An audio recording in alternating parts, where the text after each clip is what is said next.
All right.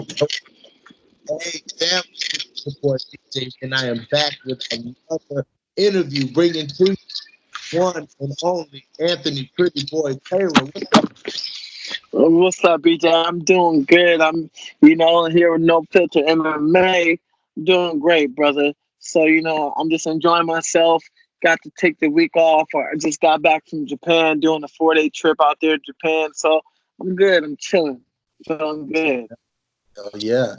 Hey, man, so you're coming off this big win, dude. You know what I'm saying? This guy, you know what I'm saying, Chris Avila, he had a lot of hype behind him because he's like a Nate Diaz protege, you know what I'm saying? And he comes from that camp, you know what I'm saying? And you went in there, dude, and you beat this guy. You took this guy out. You know what I'm saying? How does it feel coming off of that big win, bro?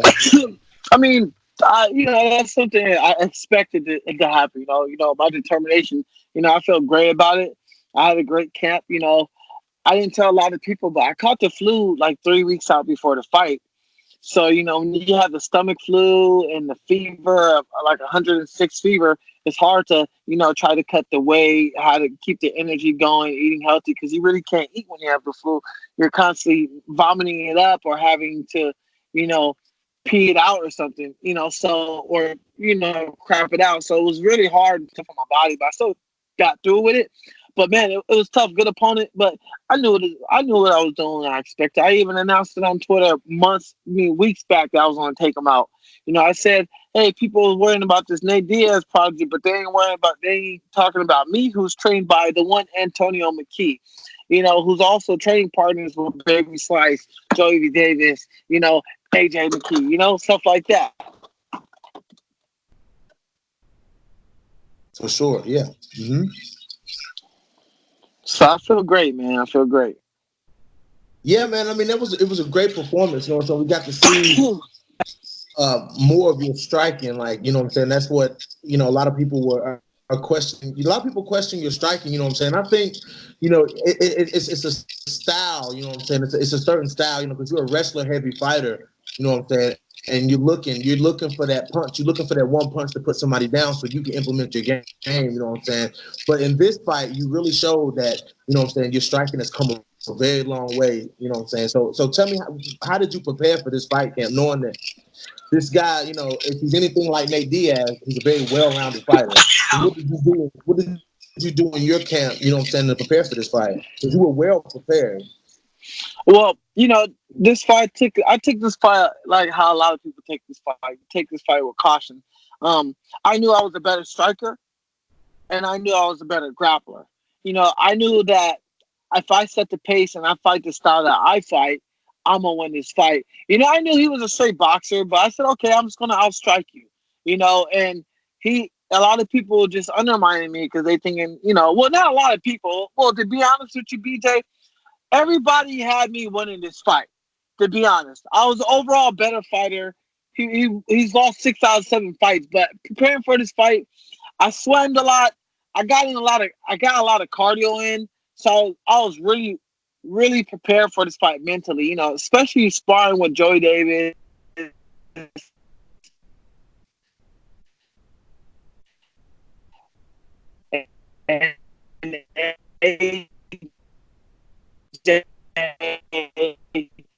And Slice, a lot of that's going to take a toll on you because some days that would be also having to, see a lot of discrimination. And he still had an answer for every single thing he had. Okay, now you good now. Yes, go ahead. Yeah, I lost you there for a minute. All right, no, but I was just well prepared. I had AJ and Joey and Slice just sparring, doing a lot of sparring. So everything that they was doing, I seen everything that Chris was doing. I seen that in training. Yeah. Chris is a very tall and long fighter. I didn't expect how tall he would be. He's 5'11". I'm 5'6". So a lot of people don't see the height difference. Like, I'm 5'6". I got a reach of about 65 inches reach on my arms. He had about like a 75, 76 reach. So he's very long, and a lot of people don't understand. Like, yeah, I'm 5'6.5". He's 5'11.5". He's almost 6 feet. So that's a big difference. But I knew I was coming into this fight. I knew that he likes to strike, and I knew I was a better striker because when I fought Adam Bobrix, I outpointed Bobrix. If people seen that fight, they see the damage I did to Bobrix. I busted his head. I got power. A lot of people underestimate the power. Every time I fight someone's coming out that fight busted up. Bloody nose doesn't really matter. You're coming out busted up. Right, for sure, for sure. Now, going through some of your footage, you know what I'm saying. Of course, I did my research before this interview. Um, to me, my favorite performance by you was the Dean Barry fight. Dean Barry fight, man, that rear naked choke, man, because you were down in that fight, bro. You were down in that fight, and then you pulled off. I mean, you went for the takedown. You pulled off this excellent rear naked choke, man. Walk us through that fight, Bama 35. Man, with the Dean Barry, that's probably one of the hardest fighters I've ever had to fight in a fight because I didn't understand how great of a striker he was, being a karate background fighter. And Dean was 6 feet tall. A lot of people say he's 5'11". No, that man's 6 feet, and he's huge. I went in the game plan with thinking like, okay, I need to get a hold of him and take him down because he's gonna try to outstrike me. And Dean noticed Dean hasn't seen any striking, hasn't seen any grappling with me, anything on social media, anything on YouTube. So he wasn't prepared for that. So when I fought Dean, I was like, okay, let me just bait him that I'm gonna strike with him, then I'm gonna shoot for the takedown. I got in the first round. I started trying to shoot for the takedown. He was just neutralizing it with a great takedown defense. He just kept striking. He was kicking my ass on the feet, man. He was kicking my ass, man. I was like, God damn. He was hitting me with those little kicks. Man, he was just throwing those, like, the point kicks, just tapping me. I pow, quick. I was like, oh, shit. I was like, which one of y'all kicked me in the face? Which one of those Chris Tucker kicks? Wait, which one of y'all kicked me? It's just so first round, he got the better half of me. I was like, man, the one time in the first round, he kicked me so hard in the leg. I was like, man, if he kicked me one more time like this, I'm calling it quits, bro, because I can't even walk on his leg. It was bad, bro. Second fight come out, I was like, man, I need to take him down, dog. Second fight comes, all right, cool. I get it. I get him on that takedown. I bait him. Damn, I take his back, submitted him. I'm like, oh, shit. I beat him. I was like, damn. I was like, oh, shit. So I went in there, got that victory, did the people's elbow. Man, I had a lot of love that day too, BJ. I was going through a lot. That was my first victory in a long time, being 2-5. That was the start of a 5-fight win streak. Yeah, man. Yeah, that's what I was gonna talk. That's what I was gonna say, man. I mean, ever since that fight, it's like we've seen a different Pretty Boy. You know what I'm saying? Yeah. It was like that fight was your comeback fight, man, because you had a rough road. You had a rough road. I like your story, man. You had a rough road in Bellator. You know what I'm saying? You first fight in Bellator. I think you won that fight, and then you lost the rest of the fights in Bellator. And then Bellator has given you this opportunity again, and you go out there against Chris Avila, and you make it happen. But leading up to that fight, man, the fights you had for Bama, the fight you had for Combate, the fight you had for URCC, that was the grind, bro. And you went on that grind, and you got back to where you wanted to be at, man. So talk us through going through those fights, knowing that you didn't have a choice but to win those fights. Well, yeah, no, true. I looked at it in a way, in sense as though when I fought those guys, I knew I wasn't coming in as the guy to win the fights. I was coming in as the guy to lose. I was coming in as the B side, the bad guy. I was the one who they were preparing to, like, come in, fight this guy, give it a good fight, but we're expecting you to lose. I defied those odds. I determined if I was going to lose or win, and I had to take a stand for myself. Why should I keep feeling sorry for myself because I'm 2-5 and I'm a Bellator reject at the time, or do I continue to fight hard and push and believe in the right things in your training that your coaches did because everybody said you have the talent to be a superstar, and that's what I did. And I pushed hard to every fight. Fought D. Barry 1-0 prospect, who I will tell you will go to the UFC very soon. I fought Mike Hills, who was 5-0 prospect out of SPG. Went in there, dominated him. 3 rounds. I fought Ryan Reneal. We had an even record, but it was hard fought. He was a straight up striker. He was a cowboy guy striker, and I went in there and dominated him for 3 rounds. Then I fought Brandon Faamui. Brandon Faamui was a good fighter. He beat Chris Avila before I fought Chris Avila. He dominated Chris Avila, and I knew I was coming in there for the title, but I knew I wasn't the favorite to win, even though I'm on a winning streak and I have more fights. So I knew the odds was against me. But when Bellator gave me the call, they were like, "You're ready. You put in the work. You sacrificed years and time. We see what you've been putting in.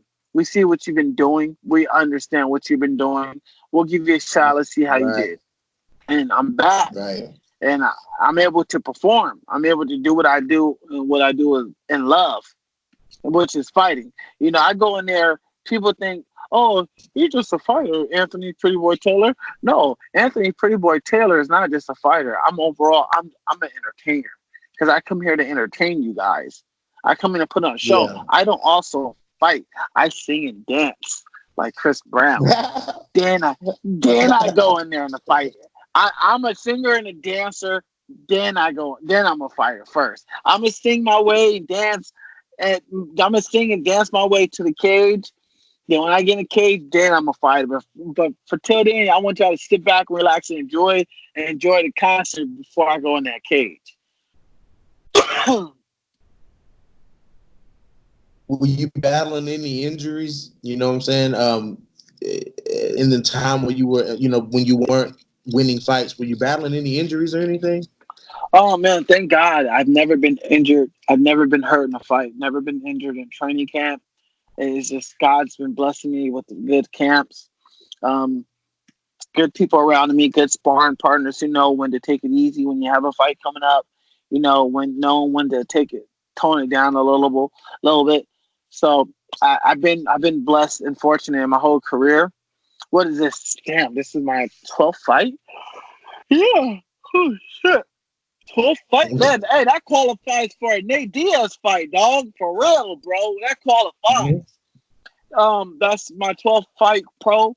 Never been injured. So, I mean, I'm feeling good, man. I'm trying to get this extended to 10-0, 11-0, 12.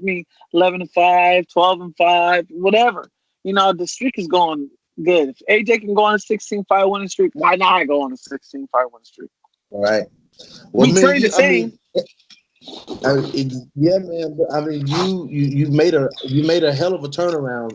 As far as what you do. You know what I'm saying? You made a hell of a turnaround. It must feel good, man. It must feel good to for one get that call from Bellator again, and for two go in there and get the win. You know what I'm saying? Because you lost a big fight in Bellator when you fought James Gallagher. And that was a big fight. You know what I'm saying? Because he's got a lot of hype and steam behind him. You know what I'm saying? Tell me, what went wrong in that fight? I think a lot of it was the lack of knowledge mentally, a lack of knowledge of where I was at in the fight. I didn't have a ground, so I didn't really know what I was doing on the ground, even though I trained for it and such. I didn't have the patience that I do now, like the experience. He's been fighting longer than me, as a pro. I didn't have that knowledge, I never got the chance to build myself as a fighter in Bellator. I wasn't given the opportunity to say, "Hey, let's fight Anthony with a debuter. Second fight, maybe 1-1. Third fight, okay, let's up it up, 3-1." When I got into Bellator, 5-1, 4-0, 9-0. I fought killers right off the bat. I never got the chance to, okay, let's ease our way into his career. And if we feel like we need to step it up competition, and if he gets to L, that's okay, because we stepped up the competition. No, I fought top 10 guys right off bat out of Bellator. Straight up. That's how it was with me. So Yeah. I feel like now if I fight Gallagher, for a fact, I'll dominate Gallagher. Striking, ground game, it doesn't matter for shit. It really doesn't matter. Yeah, man. I would love to see that fight get ran back. You know what I'm saying? I would love to see that fight get ran back. So you were talking about how you never, you have the lack of knowledge and whatnot. That led me to this question. You know what I'm saying? Like, tell us, you come from if I'm not mistaken, you come from a wrestling background. Is that correct? No, I don't actually. I didn't start wrestling till Oh, I didn't start wrestling till 2018. really? It was Really? just all. Well, I got into Bellator with all pure athleticism, just going with the wind, just learning what I wow. learned from training. I had no boxing background, no nothing. I just trained hard. I dedicated myself to jiu-jitsu with Darcy O'Leary jiu-jitsu. Also did some training on the side with Jason Manley. I dedicated the whole five fight win streak, all that stuff. I dedicated to all those losses that I was losing by rear naked choke. I dedicated all that to grappling. So what made you say, hey, you know what, I want to get punched in the face for a living? What made you get, what started you in MMA? What was the seed that planted you to get into MMA? Well, back in 2014, 13, late 13, early 14, I didn't know what MMA was. I never even heard of the UFC. I mean, I've heard of it by playing the video games, but I never really seen it stuff. I'm going to 24-hour fitness. I'm walking to the gym. Some guy's like, "Hey, man, I noticed you go to 24-hour fitness. Have you ever thought about doing MMA?" I'm like, "What's MMA?" He's like, "Oh, it's a self-defense class. Come check it out." So I'm doing this self-defense class. He's like, "Hey, learn these on the streets. You can protect yourself and protect the girl." I'm like, "Okay, I'm doing it." His name was James Lee Hardman. I'm trying a couple classes, once a day for like 4 days a week. He's like, "Hey, man, you're actually pretty good with these kids, with the punching and stuff. You should try to compete." I was like, "What's doing what?" "Cage fighting." So he puts on Bellator as the very first thing I see. He's like, "Yeah, man, these guys, what they call is MMA cage fighting." He's like, "You be good, you can actually get there, bro." I was like, "Really?" I was like, I can't get the belt this organization. These guys are good. I'm nowhere near that level. So, so I'm training hard for my first 2 months of self defense. I got a cage fight, and then all of a sudden, bam! I'm cage fighting as an amateur. Wow. So the very first time you really paid any attention to MMA, you looked up and it was Bellator, and now Yeah, you're yeah. in Bellator. And then you found yourself fighting for Bellator. That must have been one of those moments where it was like, this is really happening. Yeah, it was. It's a still to this day. It's a very surreal moment. I remember when I got into you know, when I was an amateur, I wanted to train an alpha male. I got denied because I was black. Alpha male denied me. I said, "Hey, I wanted to fight for you guys." That's definitely believable. That's definitely believable. So and then I was homeless during my amateur career. After me and my girl broke up, um, I moved to LA, to Long Beach with Antonio. Then I started my pro career with Antonio. A lot of things happens for a reason, BJ, because without those reasons, you won't be able to become stronger and knowledgeable and experienced in what you are now. And I'm blessed that I had to go through that. I seen the taste of fortune and fame. Now I see what it takes to get there and to keep it. For sure. Hell yeah, for sure. For sure. So there's this new Anthony Pretty Boy Taylor. There's this new rebirth. You've been through a down in your career, and now it's just like your career is skyrocketing. You know what I'm saying? It's going So up. It's going up. for sure, for sure, for sure. So what is your message to the Bellator lightweight division? Well, I mean, I'm going down. I'm going down to the 45 division. These Okay. guys, me and my coach is like, "Yo, listen, you have fun, but we're going down to the 45 division. These guys are too big for you." The message for me is the pretty boy is back, baby. I'm coming here to stake my claim to be the most electrifying man in MMA entertainment. I am the Rock of MMA, as the international business says on all over the news. The Rock, the next Rock of MMA. Yes, I am that guy. I am the raised star superstar, the flamboyant one. the pretty one. Yes. You say the great one, the pretty one. You feel me? Everything I do, that no one's going to be able to stop me in the 145 division. Everybody's going to be jealous of me because I know how to promote myself. I know how to get crowds and people into it. I know what it takes to be that guy. Add a little Ric Flair to your charisma. Add a little Apollo Creed. Add a little Floyd. Add a little WWE. People don't know. I don't box, so people can't say I'm trying to act like Mayweather. I'm not Irish, so people can't say I'm trying to act like Conor McGregor. I want to be Conor McGregor. I'm being myself. What I'm doing is I'm stealing every little pieces and parts from all these guys who've done it in the business and making my own recipe, making my own flavored pizza.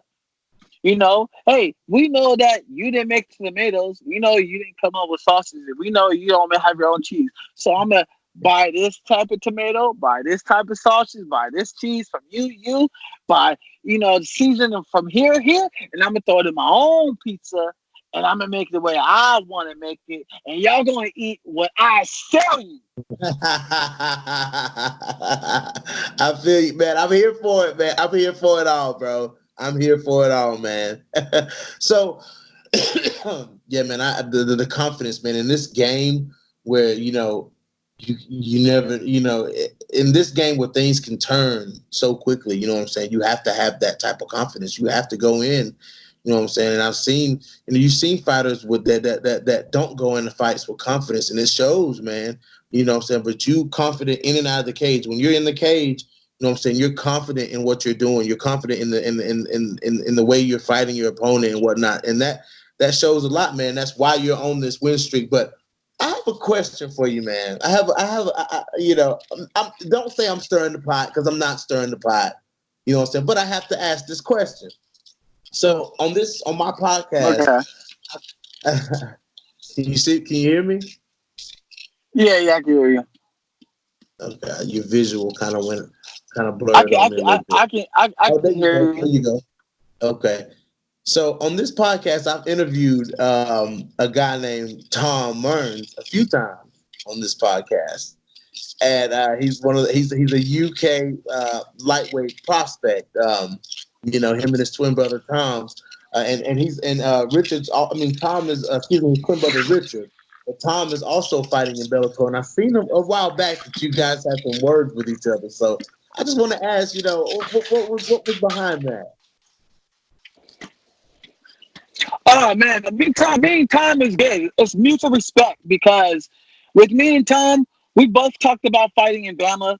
But before Bama went under, and me and Tom, we messaged each other on Instagram. We both wanted to fight, and we both wanted to fight in Bellator. We reached out to both parties, and Bellator says doesn't make sense. Why fight you guys? It doesn't make sense. If it doesn't make dollars, it doesn't make sense. So me and Tom be like, yo, did you reach out to you guys? Yeah. Did you reach out to your guys? Yeah. And they all say the same thing. It makes no sense fighting you guys from a pond. You can stir up the pot all you want. It just doesn't make sense. And that's something that's not me. That's Bellator. I have no control. If Bellator says yeah, let's do it. If Bellator says no, which they said multiple times to me and Tom, there's nothing I can do. Me and Tom, we laughed. We like, yo, buddy, get healthy. Because I remember he was hurt and he was here. I was like, yo, get healthy. We can fight, bro. Let's do it. And such. And so, because I like his record. I like beating guys with that type of record. It makes me looks like a shit. So there's nothing I can do because it's not on neither side. It's up to Bellator if they want to put that together. But just, thinking about the style matchup, Tom coming from that Taekwondo background, and he's him and his brother do a lot of jiu-jitsu tournaments and whatnot. It'd be an interesting game because he has very heavy top pressure. You have very heavy top pressure. You know what I'm saying? He's a powerful striker. You're a powerful striker. It could be a very interesting matchup. Yeah. Now, it all depends. Does Bellator want to fly UK to America? Does UK want to fly American to the UK to fight? Or, hey, Tom, sell tickets in your city, fight a British or Irish guy, and we save money. Or, hey, Anthony, sell tickets in your city, fight American guy, save us the flight money. It has to make sense for Bellator to want to fly me to the UK. Now, I've expressed Bellator, I only want to fight in Europe. I want to build my fan base in Europe because that's where I'm known. I'm very famous in Ireland. You hear the Pretty Boys coming back to Ireland. People line up. They eat that shit. I got a lot of Irish fans out there who love me and who hate me, who love to see me win, who hate to see me win. You know? So that's how it is. With me and Tom, there's nothing I can do. I tried to talk to Jude Samuels multiple times, who runs the matchmaking overseas. I talked to a lot of high top guys there who does the matchmaking. They're the same thing. It doesn't make sense. Why? Why should we fly you? Just so you can fight? For what reason? What do we get out of it benefiting you fighting him? Do we get ticket sales from both sides? Or I'd rather have Tom fight a British guy and they both sell tickets instead of us losing money flying you out there and you're not selling tickets. So on top of that, we lose money because we're flying you out there, and we're also losing money because you can't sell tickets because you're not from the area. So that's something up to Bellator. And I tell people a lot of time, oh, you and Tom Burns to fight. It's like, hey, it's not up to me. It has to make sense for Bellator to want to fly me out to the UK, or have Tom Burns fly Tom Burns to the United States. When you look at that stuff, BJ, they're not just flying no fucking average Joe to the States unless you're Paul Daly, Kiefer Crosby, James Gallagher, MVP. Unless you're a popular guy, or Liam McGarry or Linton Weichel, all those European guys, they're not just flying a average Joe from the UK to fight Anthony Pretty Boy Taylor on the prelim card. Like I said, it doesn't make sense. It doesn't make dollars, so it doesn't make sense. And that's your answer right there. Yes, absolutely, absolutely. And I see what you mean when you say it doesn't make sense, for sure. But if you guys can, Tom lost his last outing in Bellator, but if you guys can both make it to the top of the division, they're gonna have to fly somebody somewhere. Oh no! He ain't definitely he ain't coming to me. I'm coming to him. I want to go. I want to go to him. Fuck fighting out here. I'm not saying fuck fighting out here. I don't want to fight out here. I want to fight out there to him. It's bittersweet. I like being the Triple H of MMA. I want to be that Triple H, that asshole that everybody hates but win all the gold. The heel hooker. I want to be that Rudy Poo badass like The Rock. I want to be that guy who comes in the Tree Arena to fight James Gallagher, and I come out to that Kurt Angle song, and you hear the crowd screaming, "You suck! You suck!" That's me. I love playing the bad guy because at the end of the day, I'm just me. I'm not like Conor McGregor. I don't got a country behind me. Look how Americans treat Floyd Mayweather. Look how they treat Deontay Wilder. Treat him like shit. It is what it is. I don't got a country behind me. I got me, my kids, my girl, my family, my coaches, my teammates, my friends. That's all I need. Because at the end of the day, it's going to be them and me. Just nobody from the UK don't care about me because they don't know me. So I got myself and I when I'm in that cage, and I know what to do because my coach prepared me to do these, to prepare me for these things that are coming. To what to do. Yeah. Well, so let me ask you this: what do you see yourself in 2 years? A megastar, superstar. Movie. I see myself in WWE. I see myself in movies. Okay. I'm gonna be that first guy. I'm gonna be that guy who's going to be just as big or probably bigger than The Rock eventually. Over time to come. In 2 years, I'm about to make a big name for myself, BJ. A very big name. And the hype is real. And if I keep wanting to continue working hard, the sky's the limit, and I'll be a mega star. It'll be me, AJ, and Baby Slice and Joey Davis, the Four Horsemen, like WWE, baby. D Yes. Generation X. Let's go, man. Like I said, man, I'm here for it, bro. I'm here for it. I like your style. I like how you know what I'm saying? No matter who you're fighting, man, like at weigh-ins and media and whatnot, you make it all about you. You make sure that eyes are on you one way or another. So it Absolutely. is what it is.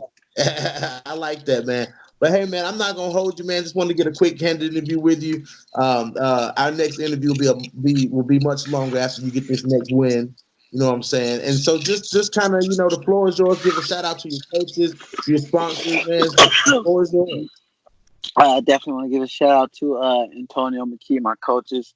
Shout out to Atlanta Egg Whites, Egg Weights, TC1, Speedwear. What else? Sheesh, I know I got more. Fitspo. Man, I know they were all Dr. Roy Kim. Let's see. My Instagram, Anthony underscore pretty boy. Um, Twitter, Anthony underscore for real. Facebook, Anthony Pretty Boy Taylor. I want to thank all my friends and family and fans for supporting me. Wait till you guys see me on the main card. It's going to be spectacular. Entrance. Let's go. Let's go, man.